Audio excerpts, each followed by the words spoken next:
In January, I dropped my video on the scheme to deport African American citizens to Africa by the state of Mississippi. Today, I'll tell you about another plan to remove free blacks from the United States. That's coming up.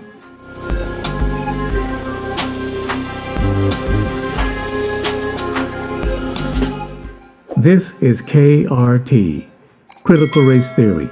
It's not the one they teach in law schools, but the one banned in public schools.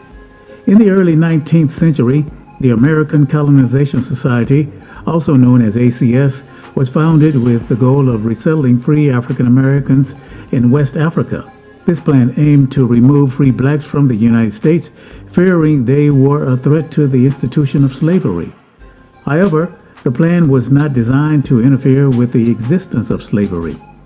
The organization was supported by many prominent politicians, ministers, and businessmen, including Henry Clay, Daniel Webster, John Randolph, and General Andrew Jackson. In January 1817, nearly 3,000 African American men gathered at the Bethel AME church in Philadelphia to hear about the ACS's plan for colonization. Black leaders who had endorsed the plan fully expected the men to follow their leadership, but instead, the men rejected the plan and forced the black leaders to embrace their position.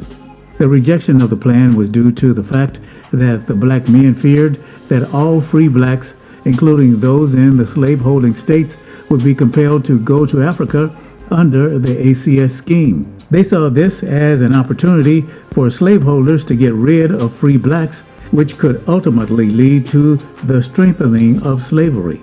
Additionally, free blacks faced significant discrimination in the North and were limited to their opportunities for work and wages. They were also subject to attack by white mobs and the ever-present threat of being kidnapped by slave catchers. These black Philadelphians of 1817 also publicly declared their claim on the United States. As far as they were concerned, this was their land as well.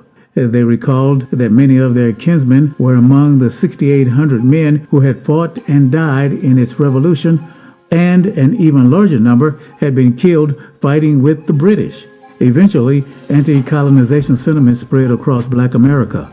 Although there were recurring colonization or back to Africa movements in the 1840s, the 1880s, by this time, the ACS was controlled by African Americans, most notably in the early 1920s with Marcus Garvey's Universal Negro Improvement Association, and the 1960s when African Americans have generally continued to adhere to the sentiment of the black men who met in January 1817 in Philadelphia. The gathering at Bethel A.M.E. Church was the first black mass protest meeting in the United States, and it marked a significant movement in the struggle for African American civil rights. It also highlighted the divisions among black leaders about the best strategy to address the challenges facing African Americans in the United States at that time. This has been Critical Race Theory.